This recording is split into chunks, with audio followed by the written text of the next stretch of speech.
கற்றது கையளவு கல்லாதது உலகளவு. அனைவருக்கும் வணக்கம். நாம் இன்னைக்கு இந்த வீடியோவில் என்ன பார்க்க போறோம்னா 5ஆம் வகுப்பு முதல் பருவத்தில் இருக்கக்கூடிய சமூக அறிவியலில் உள்ள பயிற்சி புத்தகத்தில் உள்ள 12வது பக்கத்தில் உள்ள மாத தேர்வு அந்த தொகுப்பை பார்க்க போகிறோம். அதில் பத்திகளை படித்து வினாக்களுக்கு விடையளிக்க அப்படின்னு கொடுத்துருக்காங்க. இதில் இந்த பத்தி இருக்குல்ல, இந்த பத்தியை நாம் படித்து பார்த்துட்டு கீழே ஒரு 5 கேள்விகள் கொடுத்துருப்பாங்க. அதுக்கு நாம் இப்போ விடையளிக்க போகிறோம். முதல்ல பத்தியை படித்து பார்க்கலாம். சோபியா படிக்கும் பள்ளியில் மாதத்தின் 2வது சனிக்கிழமையன்று சென்னைக்கு கல்வி சுற்றுலா சென்றனர். சென்னையில் பல இடங்களை சுற்றி பார்த்துவிட்டு மாலை பிர்லா கோளரங்கத்திற்கு சென்றனர். அதாவது என்ன செய்தாங்க, சோபியா அப்படிங்கிற பொண்ணு படிக்கிற பள்ளிக்கூடத்துல 2வது சனிக்கிழமை அன்னைக்கு சென்னைக்கு கல்வி சுற்றுலாக்க கூட்டு போறாங்க. அங்க சென்னையில பல இடத்தை சுற்றி பார்த்துட்டு மாலையில், அதாவது சாயங்காலம்னு சொல்லுவோம்ல, அந்த மாலை வேளையில் பிர்லா கோளரங்கம் அப்படின்னு ஒரு இடம் இருக்கு, அங்கதான் போறாங்க. அங்க போய் என்னெல்லாம் பாக்குறாங்கன்னா, மாணவர்கள் தொலைநோக்கி வழியாக செவ்வாய், வெள்ளி, வியாழன், புதன் போன்ற கோள்களையும் நட்சத்திர கூட்டங்களையும் கண்டனர். அங்குள்ள 360 டிகிரி கோண வானத்திரையரங்கில் வானம், சூரிய குடும்பம், பால்வெளி மண்டலம், விண்கற்கள், எரிகற்கள், வால் நட்சத்திரங்கள் போன்ற பல்வேறு பேரண்ட நிகழ்வுகள் பற்றிய காணொளியை கண்டு வியந்தனர். வானத்திரையரங்கில் பார்ப்பதற்கு பூமி மிக அழகாக இருந்தது. அதாவது அவங்க என்னெல்லாம் பார்க்காங்க, அந்த தொலைநோக்கி வழியா கோள்கள் செவ்வாய், வெள்ளி, வியாழன், புதன் இந்த கோள்களையும் நட்சத்திர கூட்டத்தையும் பார்க்குறாங்க. அடுத்து 360 டிகிரி கோணத்துல இருக்கக்கூடிய திரையரங்கு, வான திரையரங்குல என்னெல்லாம் பார்க்காங்க, வானம், சூரிய குடும்பம், பால்வெளி மண்டலம், விண்கற்கள், எரிகற்கள், வால் நட்சத்திரங்கள், இந்த எல்லா பேரண்டத்தையும் பேரண்ட நிகழ்வுகளையும் அந்த காணொளின வீடியோல பார்க்குறாங்க. சரியா? அடுத்து வான திரையரங்கில் பார்ப்பதற்கு பூமி மிக அழகாக இருந்தது.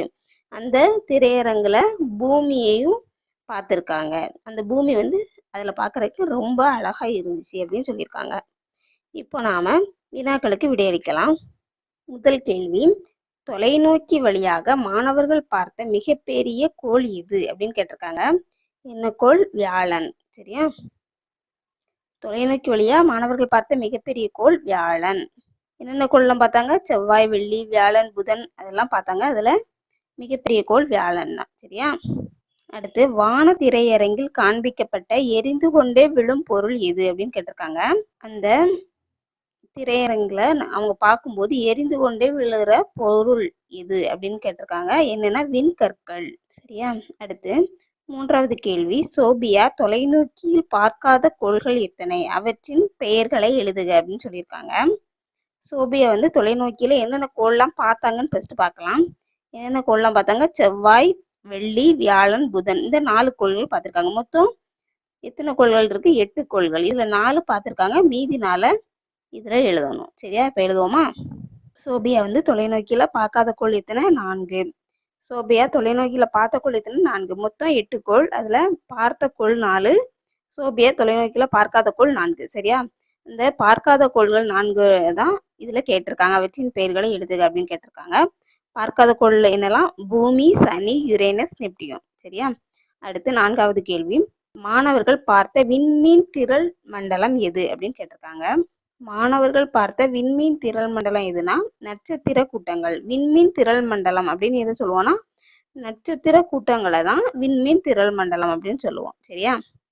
அடுத்து 5வது கேள்வி, வான திரையரங்கில் மாணவர்கள் பூமியின் அழகை கண்டு ரசித்தனர்.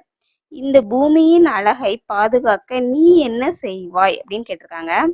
நாம என்ன செய்யணும்? பூமியோட அழகை பாதுகாக்கிறதுக்கு நாம என்ன செய்யணும்? பிளாஸ்டிக்கை நிலத்துல போடாம மறுசுழற்சிக்கு அனுப்பணும். நம்ம பிளாஸ்டிக்கை நிலத்துல போட்டோம்னா மரங்கள் வளர்றது கம்மியாகும். மரங்கள் அதுல இருந்து முளைச்சி வளர முடியாது. அதனால நாம பிளாஸ்டிக் பொருட்களை நிலத்துல போடாம மறுசுழற்சிக்கு அனுப்பணும். அப்படின்னாதான் நம்மளோட பூமியோட அழகை நாம பாதுகாக்க முடியும். அடுத்து, மரங்களை அதிகமா வளர்க்கணும். அதாவது பிளாஸ்டிக்கை நம்ம நிலத்துல போடாம அதை மறுசுழற்சிக்கு அனுப்பிட்டோம் அப்படின்னா நாம மரங்களை எளிதா வளர்க்க முடியும். அதனால நம்ம அதிகமா மரம் வளர்த்து மழை பெற்று நம்ம பூமியை எப்பவுமே அழகாவே வச்சிருக்கலாம். சரியா? நன்றி குழந்தைகளே.